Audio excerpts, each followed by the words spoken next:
제2장 먼 치킨들과의 만남.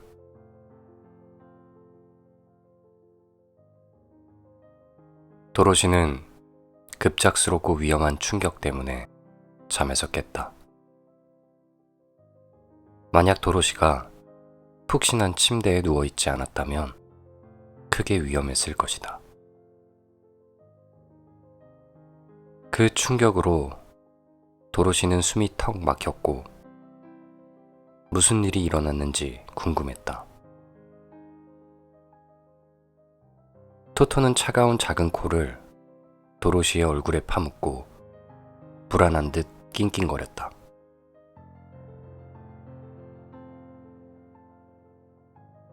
자리에서 일어나 앉은 도로시는 집이 더 이상 움직이지 않음을 알아챘다.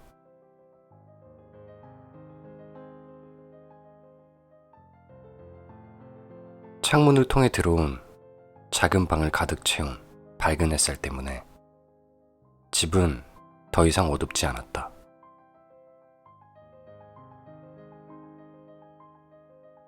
도로시는 침대에서 벌떡 일어나 토토와 함께 열려있는 문을 향해 뛰었다. 이내 맞이한 광경은 이 작은 소녀가 놀라움에 여기저기 두리번거리게 만들었고 그녀의 눈동자는 경이로운 광경으로 인해 점점 더 커졌다.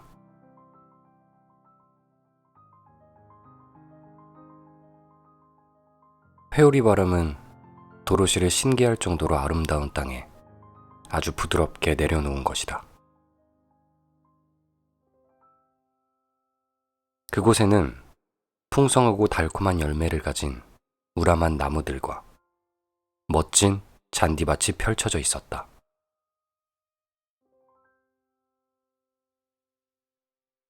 아주 아름답고 멋진 꽃밭이 사방에 있었고 희귀하고 화려한 깃털을 가진 새들이 노래하며 나무와 덤불 사이를 날아다니고 있었다.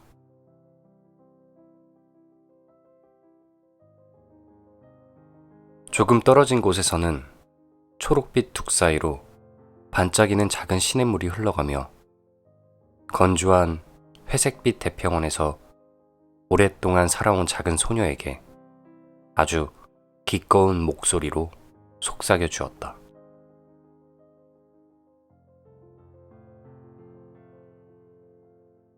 낯설지만 아름다운 풍경을 열심히 살펴보고 서 있는 중에 도로시는 전에 한 번도 본 적 없는 기묘하게 생긴 사람들이 다가오고 있음을 알게 되었다. 그들은 도로시가 평소에 보던 어른들만큼 크지는 않았지만 그렇다고 아주 작지도 않았다.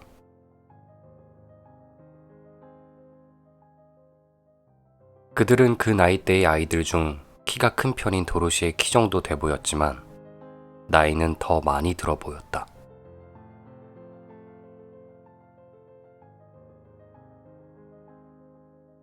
그들은 이상하게 옷을 입은 3명의 남자와 1명의 여자였다. 그들은 머리에서 1피트 정도 위로 뾰족하게 올라간 모자를 쓰고 있었는데 모자 끝에는 작은 방울들이 달려 있어서 그들이 움직일 때마다 예쁘게 딸랑거리는 소리가 났다.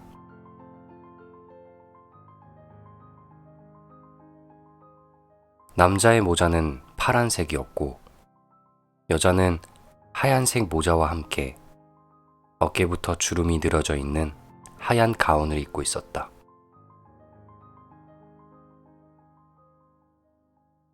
그녀의 옷에는 작은 별들이 뿌려져 있어서 햇빛의 다이아몬드처럼 반짝였다.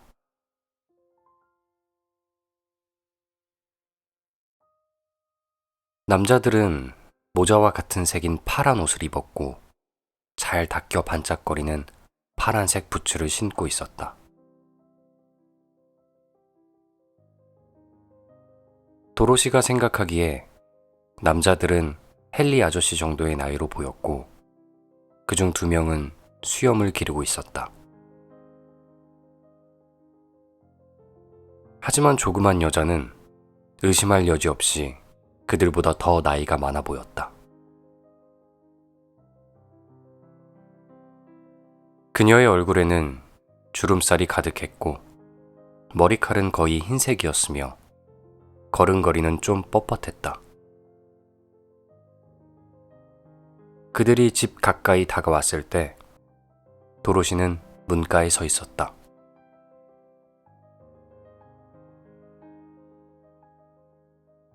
그들은 걸음을 멈추더니 더 다가오기가 겁이 나는 듯이 서로 속삭였다. 하지만 조그만 노파는 도로시에게 곧장 걸어와서 깍듯이 인사를 하고는 달콤한 목소리로 말했다. 가장 고귀한 마법사여, 먼치킨들의 나라에 오신 것을 환영합니다. 저희는 동쪽의 악한 마녀를 죽이고 우리를 속박에서 자유롭게 해주신 당신께 진심으로 감사를 드립니다. 도로시는 이 말을 들으면서 이상한 생각이 들었다. 저 작은 여인이 나를 마법사라고 부르고 동쪽의 악한 마녀를 죽였다고 하는 게 진심은 아니겠지? 도로시는 회오리 바람에 의해 집에서 수마일을 옮겨진 아무 잘못도 없고 해로울 것이 없는 작은 소녀였다. 그리고 그녀는 이제까지 한 번도 무언가를 죽여본 적도 없었다. 하지만 그 여자는 기대에 찬 눈빛으로 도로시의 대답을 기다리고 있었다.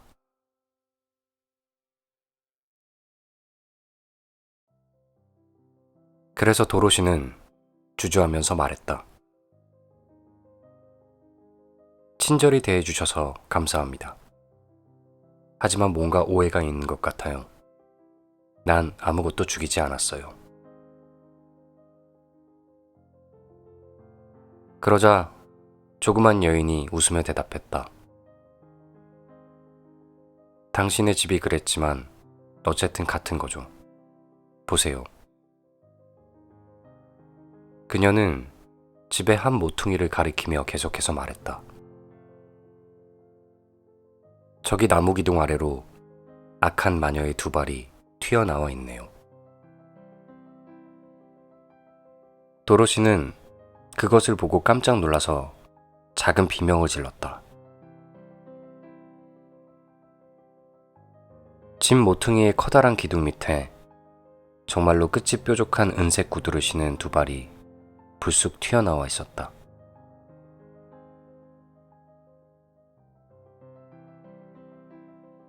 어머나, 집이 그녀 위에 떨어졌나 봐요. 어떻게 하죠? 도로시는 당황하여 두 손을 마주잡고 소리쳤다. 아무것도 하지 않아도 돼요. 라고 그 작은 여인이 조용히 말했다. 하지만 그녀는 누군가요? 도로시가 물었다. 작은 여인이 대답했다. 그녀는 내가 말했듯이 동쪽의 악한 마녀예요. 그녀는 오랫동안 모든 먼치킨들을 속박하고 밤낮으로 일하는 노예로 부려먹었어요. 이제 그들은 모두 자유가 됐답니다. 당신이 하신 일에 감사드려요. 도로시가 물었다. 먼치킨은 누구인가요? 그들은 악한 마녀가 다스리던 동쪽 땅에 사는 사람들이에요. 당신도 먼치킨인가요? 아니요. 나는 그들의 친구예요. 비록 북쪽 땅에 살고 있지만 동쪽 마녀가 죽은 것을 본 먼치킨들이 재빠른 메신저를 저에게 보내서 즉시 온 것이죠. 나는 북쪽 마녀예요. 도로시는 소리쳤다. 오, 이럴 수가. 당신 진짜 마녀예요? 작은 여인이 대답했다. 네, 정말 그래요. 하지만 나는 좋은 마녀이고 사람들이 나를 좋아하죠. 난 여기를 다스리던 악한 마녀만큼 강하지 못해요. 만약 그랬다면 내가 이 사람들을 자유롭게 해주었겠지만. 도로시는 진짜 마녀를 마주 대하고 있다는 것에 반쯤 두려워하면서 말했다. 하지만 저는 모든 마녀들은 사악하다고 생각했어요. 오, 아니에요. 그건 정말 큰 오해입니다. 오즈에는 오직 4명의 마녀가 있는데 남쪽과 북쪽에 사는 2명은 모두 착한 마녀예요. 내가 바로 그 중 하나이기 때문에 이건 사실이에요. 동쪽과 서쪽에 살고 있는 2 마녀는 정말 사악한 마녀들이죠. 하지만 지금 당신이 그들 중 하나를 죽였으니 이제 오즈의 나쁜 마녀는 서쪽에 사는 마녀뿐이네요. 도로시가 잠깐 생각한 후에 말했다. 그런데 에마준마는 나에게 마녀들은 아주 오래전에 모두 죽었다고 했어요. 그 작은 여인이 물었다. 아줌마가 누구죠? 내가 온 캔사스에 살고 있는 내 숙모예요. 북쪽 마녀는 고개를 약간 숙이고 땅을 바라보면서 잠시 생각하는 것 같았다. 그리고는 곧 고개를 들고 말했다. 난 이전에 한 번도 들어본 적이 없어서 캔사스가 어디 있는지 몰라요. 거기는 문명화된 곳인가요? 예, 물론이죠. 하고 도로시가 대답했다. 그렇다면 이해가 되는군요. 문명화된 나라에는 마녀나 마법사, 마술사 등이 하나도 남아있지 않다고 알고 있어요. 하지만 당신이 보듯이 여기 오즈는 전혀 문명화되지 않았고 다른 세계와 단절되어 있죠. 그래서 우리는 아직도 마녀와 마법사들이 있어요. 도로시가 물었다. 마법사들은 누구죠? 오즈가 바로 위대한 마법사예요. 그 마녀는 속삭이듯이 소리를 낮춰 대답했다. 그는 우리 모두를 합친 것보다 더 강력해요. 그는 에메랄드시에 살고 있어요. 도로시가 다른 질문을 더하려고 하는데 조용히 서 있던 먼치킨들이 갑자기 큰 소리를 지르며 나쁜 마녀가 누워있는 집 모퉁이를 가리켰다. 이게 뭐야? 하며 조그만 노파가 그곳을 쳐다보고는 웃기 시작했다. 죽은 마녀의 다리가 완전히 사라져서 은빛 구두 외에는 아무것도 남지 않았다. 북쪽 마녀가 설명해 주었다. 그녀는 햇빛에 이렇게 빨리 말라버릴 만큼 매우 늙었어요. 이게 그녀의 마지막이군요. 그러니 이제 저 은빛 구두는 당신 거예요. 어서 신어보세요. 그녀는 팔을 뻗어 구두를 들어 올린 후 흔들어서 먼지를 털어내고는 도로시에게 건네주었다.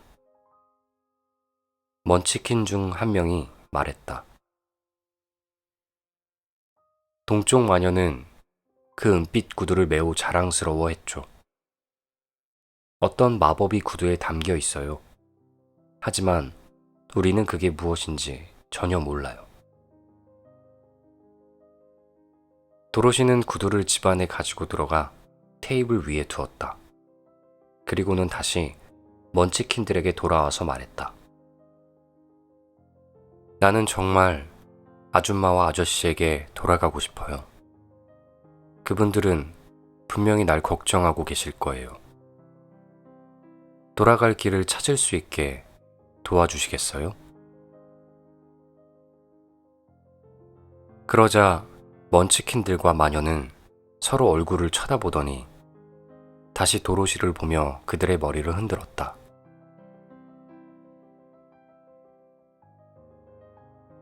그들 중 한 명이 말했다.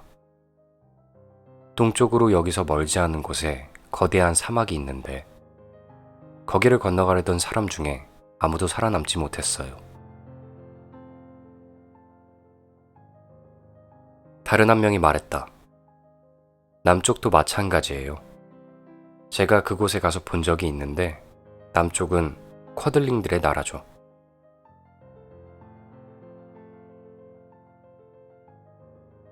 그러자 세 번째 남자가 말했다. 장담하건대 서쪽도 똑같아요. 거기에는 윙키들이 살고 있고 악한 서쪽 마녀가 다스리고 있어요.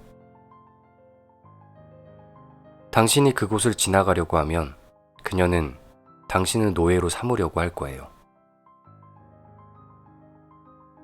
마녀도 말했다.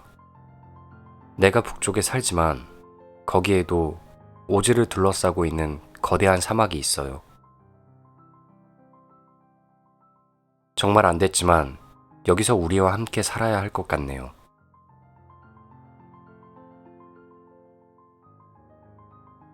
모두의 말을 듣고 나서 도로시는 이 모든 낯선 사람들 속에서 외로움을 느껴 흐느껴 울기 시작했다.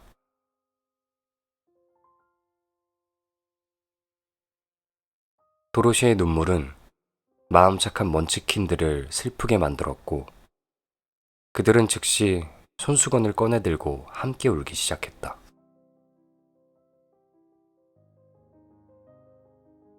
그러자 작은 노파는 모자를 벗어서 그녀의 코끝에 흔들며 하나 둘 셋 하고 엄숙한 목소리로 숫자를 셌다. 그러자 모자가 칠판으로 변하더니 거기에 하얀 분필로 쓰여진 커다란 글자가 나타났다.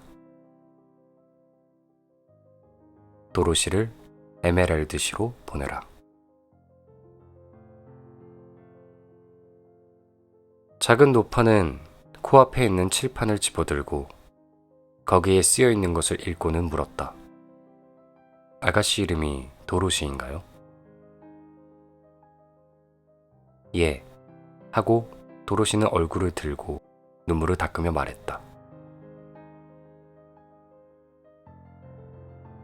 당신은 에머랄드시로 가야 해요. 아마 오즈가 당신을 도와줄 거예요. 그 도시는 어디에 있죠? 도로시가 물었다. 그 도시는 정확히 이 나라 가운데에 있고 오즈가 다스리고 있어요. 그는 아까 내가 말했듯이 위대한 마법사예요. 소녀는 걱정스럽게 물었다. 그는 좋은 사람인가요? 그는 착한 마법사예요. 난 그를 한 번도 만난 적이 없어서 남자인지 아닌지는 말해줄 수 없어요. 어떻게 갈 수 있죠? 도로시가 물었다. 걸어가는 수밖에 없어요. 이 나라를 통과해 가는 것은 때로는 즐거움도 있지만 때로는 어둠과 끔찍한 일도 겪는 긴 여행이 될 거예요. 하지만 당신을 위험으로부터 지키기 위해 나는 내가 알고 있는 모든 마법을 사용할 거예요. 당신도 나와 함께 가실 거죠? 하고 그 조그만 노파를 그녀의 유일한 친구로 여기기 시작한 소녀는 애원했다. 아니요, 난 그렇게 할 수 없어요. 그녀가 대답했다. 하지만 당신에게 키스를 해줄게요. 어느 누구도 북쪽 마녀의 키스를 받은 사람을 감히 해치려고 하지 않을 거예요. 그녀는 도로시에게 가까이 다가와서 이마에 부드럽게 키스를 했다. 그녀의 입술이 닿은 곳에 도로시임을 금방 알아볼 수 있는 둥글고 빛나는 표시가 남았다. 에메랄드시로 가는 길은 노란색으로 포장되어 있으니 길을 잃지는 않을 거예요. 오즈에게 가거든 두려워하지 말고 당신의 이야기를 들려주고 그에게 도움을 청하세요. 잘 가요, 아가씨. 3명의 먼치킨들은 도로시에게 즐거운 여행이 되기를 기원해주고 정중히 인사를 하고는 나무들 사이로 가버렸다. 마녀는 고개를 끄덕여 따뜻하고 친절한 인사를 하고는 왼발 뒤꿈치로 3번을 돌더니 갑자기 사라져버렸다.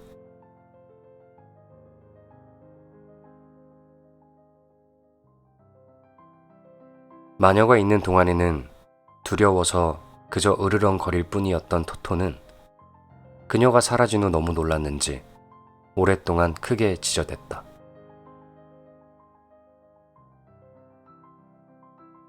하지만 그녀가 마녀인 것을 알고 있던 도로시는 그렇게 갑자기 사라질 것을 예상하고 있었기 때문에 별로 놀라지 않았다.